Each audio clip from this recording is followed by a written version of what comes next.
A história do cara que saiu de 0 a 70 milhões em apenas 8 anos com o imóvel. Cara, talvez você já tenha conhecido, é um cara até bem grande aqui no YouTube, se chama Graham Stephan. Ele é americano e ele começou trabalhando como corretor e começou a ter alguns imóveis de aluguel e com o tempo, hoje ele tem mais de 102 inquilinos. Tem uma receita de mais de US$ 1 milhão. Vamos lá. Primeira coisa, que fazer esse vídeo, ele me remonta ao início de quando eu comecei a estudar sobre imóveis. Porque assim, ó, eu venho, para você entender um pouco, eu venho de uma pegada muito mais financeira. Eu investi em bolsa de valores, eu sou economista de formação, então eu tinha muito mais essa pegada de ações, de mercado financeiro. E quando eu comecei a trabalhar com o meu sócio hoje, ele me convenceu, através de uns números que na época ele não sabia fazer, de que imóveis poderia ser uma boa. E aí eu falei, cara, vamos ver. Com o tempo foi passando. Mas isso me lembrou também que diversos outros grandes caras que você conhece na internet, caras que têm diversos livros best-seller, que hoje tem ações, falam disso, de investimento, a maioria deles teve um início nos imóveis. Por exemplo, você pode pegar Grant Cardone, depois procura aí, Grant Cardone. Você pode pegar o Robert Kiyosaki, do livro Pai Rico, Pai Pobre. Eles não ficaram ricos com ações. Na verdade, eles ficaram ricos utilizando um sistema imobiliário. E aí, eu sei que um monte de gente vai começar a dizer assim, Eros, eu sei mais ou menos essa estratégia, mas isso funciona lá nos Estados Unidos, não aqui no Brasil. Cara, calma, eu vou te mostrar qual é a estratégia deles lá nos Estados Unidos. E depois a gente vê se é possível replicar aqui no Brasil. E você tem que entender uma lógica muito importante. Isso funciona em economia muito bem, mas funciona também na internet, em outros cenários, tá? Basicamente, o que acontece lá nos Estados Unidos vai acontecer no Brasil com algum delay. Óbvio que existem ali algumas nuances que podem alterar isso, mas, de forma geral, o que acontece lá leva alguns anos para chegar e acontecer aqui também. A gente tem uma boa proxy nesse sentido. Então, se diversas pessoas enriqueceram utilizando imóveis lá, é possível você fazer isso aqui também. Então a gente vai começar explicando qual que é a estratégia. A lógica do Graham Stephan é básica. Se você compra um imóvel, vamos supor que esse imóvel custe US$ 300 mil, e ele te daria uma receita anual de US$ 16 mil. Até aí, beleza? Nada novo, você colocou para alugar, simplesmente isso. Mas se ao invés de você usar esses US$ 300 mil para comprar um único imóvel, você fizesse parcelado. Você desse 100 mil de entrada e os outros 200 mil você comprasse financiado. Eu estou só jogando valores aqui só para você entender. O custo desse financiamento, vamos supor que te daria US$ 11 mil por ano. Beleza? Só que se você tem uma receita de US$ 16 mil por ano, todos os anos sobram US$ 5 mil. Mas como você só usou 100, e você tinha 300, na verdade você pôde comprar 3 imóveis, certo? Então, anualmente, sobrou US$ 15 mil. Até aí, beleza? Em mais ou menos 7 anos, você já pode comprar um quarto imóvel. E aí depois você vai fazendo uma bola de neve. A lógica para todo esse jogo, que a gente chama de alavancagem patrimonial, ela tem um nome, que é fluxo de caixa. E aí você precisa entender. O que sustenta qualquer empresa não é lucro. O que sustenta que dá um valuation para qualquer empresa não é preço de ação, não é nada. É simplesmente fluxo de caixa. Quando você vai pegar um financiamento, o banco ele olha o seu fluxo de caixa para saber se você pode pagar aquele financiamento ou não. Então, no final das contas, o que mais importa para qualquer operação, e isso inclui alavancagem, é o fluxo de caixa. O que é fluxo de caixa? Nada mais é do que você pegar tudo o que é passivo e tudo que é ativo, subtrair um pelo outro. E esse é o fluxo de caixa. Então, basicamente, se entra 16 mil e sai 11 mil, subtrai 11 de 16, fica 5 mil. O fluxo de caixa é 5 mil. Então, o fluxo de caixa é o sangue que faz você ter ali uma capacidade maior de se endividar.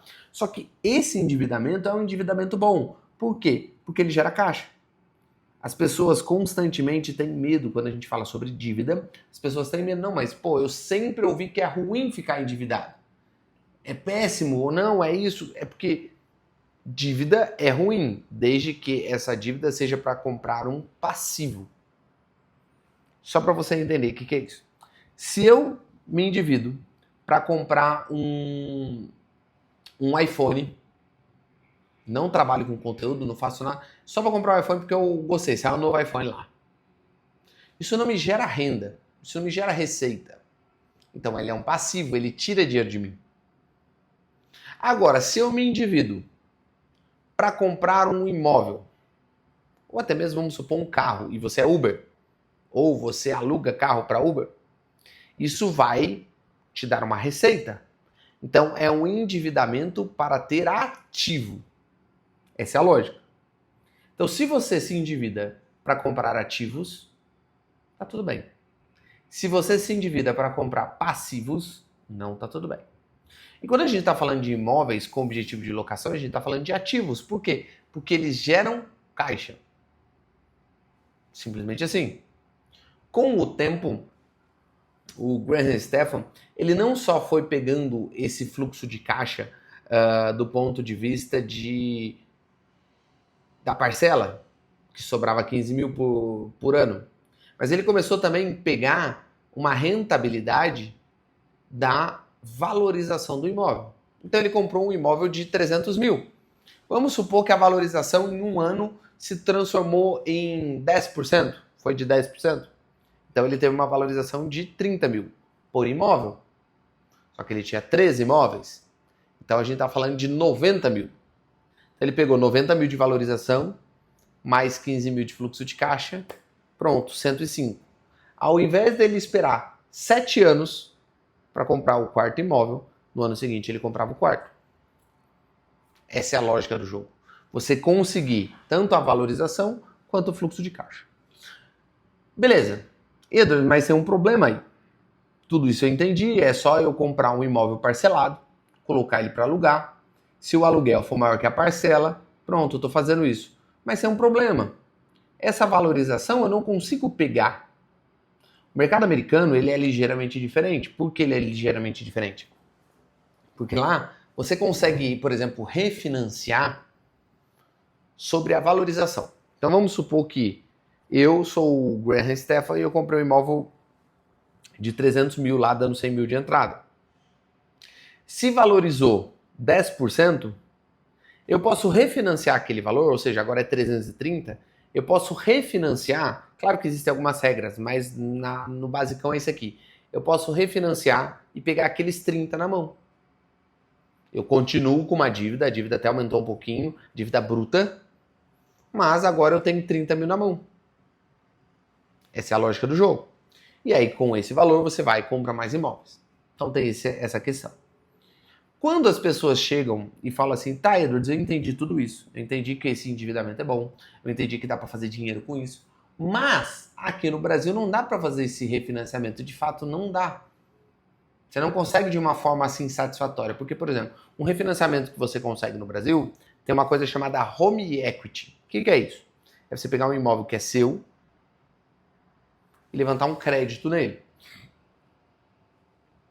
Geralmente os home equity vão te dar no máximo 60% do valor do imóvel. Então você não vai conseguir cobrir. Mesmo que dê uma valorização razoável, você não vai conseguir pegar esse valor. Temos um problema. Então a estratégia lá dos Estados Unidos não funciona aqui no Brasil, Edwards? Normalmente não funcionaria. Mas aí a gente tem o modo Brasil. Existe uma coisa que é possível você fazer o refinanciamento.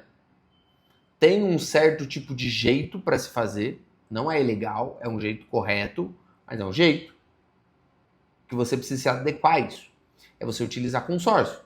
O consórcio você consegue se você comprar, por exemplo, no nome do seu sócio, ou no nome da sua mãe, ou no nome da sua empresa.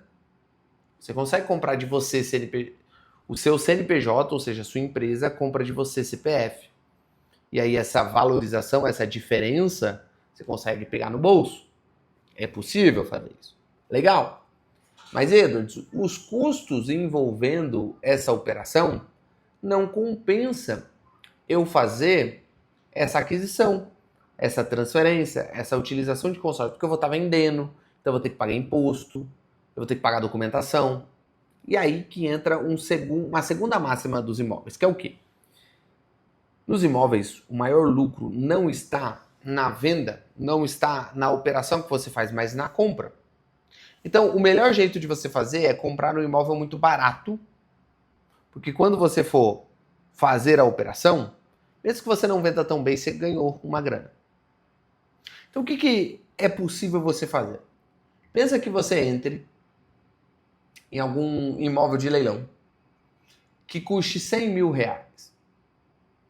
Ou melhor, que você vai dar de lance 100 mil reais. Só que esse imóvel vale 200. Existe um grande valor aí que você consegue pegar, que a gente pode simular como se fosse uma valorização. Só que é uma valorização quase que instantânea. Então imagine se você comprou um imóvel no leilão mais barato do que vale. E depois você compra ou refinancia, vamos usar esse nome, este imóvel agora, pelo preço que vale. Você comprou por 100, ele vale 200. Ah, mas eu já paguei 100, mas 100 mil vai para o seu bolso. Agora você tem 100 mil reais para fazer a próxima operação. A parcela deste refinanciamento vai ser paga por um inquilino, por um aluguel. Tudo que você tem que casar é o fluxo de caixa. Enquanto existir fluxo de caixa, você consegue ir fazendo novas operações, novas operações, novas operações, novas operações, novas e novas e novas e novas. Essa é a lógica do jogo. É assim que se ganha dinheiro de fato. É assim que grandes caras fizeram um patrimônio que passa dos bilhões, dependendo da pessoa. Tem um cara lá, esqueci o nome dele, já tem 1,4 bi, só com imóveis. Então, entender esses caras, entender a lógica desses caras, faz super sentido. Entender o que eles fazem, e aí você tenta aplicar. Quando a gente começou todo esse processo de alavancagem com consórcio, alavancagem patrimonial, de leilão mais consórcio, não foi porque, nossa, a gente é bonitinho, porque a gente gosta de ser diferente. Não. É porque a gente viu que era uma coisa que, putz, é legal. Mas não dá para fazer igualzinho no Brasil. Até porque os juros são caros. Não casa tudo bonitinho, igual a estratégia dos caras lá. A gente consegue adaptar para cá. Esse é o jogo. Mas independente do que você tem que entender, independente se, nossa, dá para fazer isso com consórcio ou não, às vezes você conhece situações da sua vivência, do seu cotidiano, que você já poderia operar assim. Porque assim, o maior problema das pessoas é transformar o abstrato no concreto. Como é que é, Edu? Vou te dar um exemplo. Eu te dei uma situação. Se eu pego e dou uma aula aqui, eu gravo um vídeo aqui sobre alavancagem. Explico todos os conceitos de alavancagem patrimonial, do que é alavancagem, de como fazer alavancagem, de taxa de juros, disso, aquilo. Isso é um conceito abstrato. Por quê? Ele é uma coisa, é um conhecimento, mas que não foi aplicado à realidade. O grande segredo da vida, o grande segredo dos negócios, o grande segredo para você ter sucesso é você pegar conceitos abstratos e transformar em concretos. Porque quando eu dou um exemplo, por exemplo, eu dei o exemplo lá do Graham Stephan, é um caso concreto. Mas se você for copiar exatamente igual, não vai funcionar. Mesmo para alguém nos Estados Unidos pode não funcionar. Às vezes o cara não tem 100 mil dólares. Às vezes o cara não acha esse imóvel de 300 mil dólares. Às vezes ele não consegue alugar por 16 mil dólares anual. Você entendeu onde eu quero chegar? Começa a ter vários... Cara, mas às vezes não dá. Às vezes não consegue. Às vezes, putz, não é possível. Mas quando você entende o abstrato, eu dei o exemplo dele, mas você entendeu ali o conceito por trás da coisa, e você começa a tentar adaptar para a sua realidade, isso traz resultado de fato. Foi assim que a gente conseguiu fazer.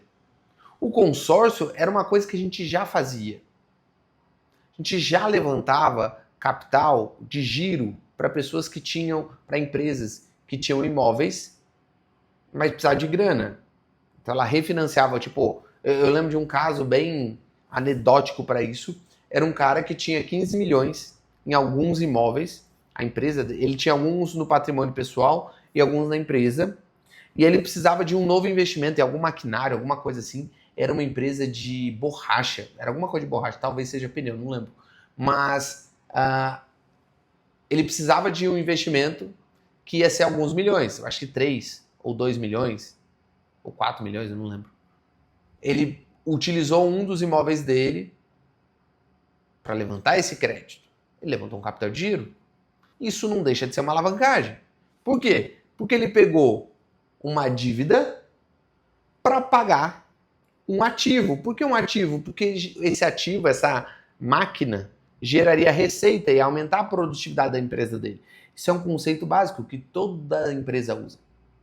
Se você aprender a utilizar a alavancagem, esse conceito, na sua vida pessoal, putz, isso muda. Então, às vezes, você já constrói, às vezes você é pedreiro. Talvez você consiga entendendo esse princípio, aplicar na sua realidade. Talvez você, sei lá, trabalhe em alguma empresa, consegue comprar imóveis mais baratos. Você entendeu o que eu quero dizer? Não se apegue tanto aos números, não se apegue tanto a, nossa, mas eu queria exatamente esse caso. Cara, se apegue ao conceito. Entenda o conceito. E aí você vai conseguir entender que é possível você fazer isso de uma forma adaptada à realidade do Brasil. E mais importante do que isso, se isso funcionou para essas pessoas nos Estados Unidos de 2008 para cá, então a gente tem aí pelo menos 17 anos, por que não funcionaria para você? O mercado imobiliário brasileiro, apesar de ser muito antigo, ele é muito novo, porque ele é relativamente pequeno. Não é um mercado extremamente maduro. As coisas ainda são novas. As pessoas ainda estão se adaptando. Isso pode mudar o seu jogo. Em algumas próximas semanas eu vou trazer alguns conceitos que eu leio desses caras. Porque eu acho que a gente tem que voltar aos princípios. Entender de leilão é importante, você precisa entender a parte técnica. Entender de consórcio é importante, você precisa entender essa parte técnica de alavancagem. Entender de financiamento também é importante, tudo isso é importante. Mas às vezes, o princípio é mais importante. Porque assim você pode extrapolar aquilo que eu estou fazendo, aquilo que eu estou falando, e utilizar numa realidade própria. Fechado? Espero que esse vídeo tenha te ajudado. Deixe aqui nos comentários se faz sentido e o que você queria aprender sobre imóveis, o que você queria entender. É um prazer atender seu pedido. Fechado? Tamo junto, aquele abraço e valeu!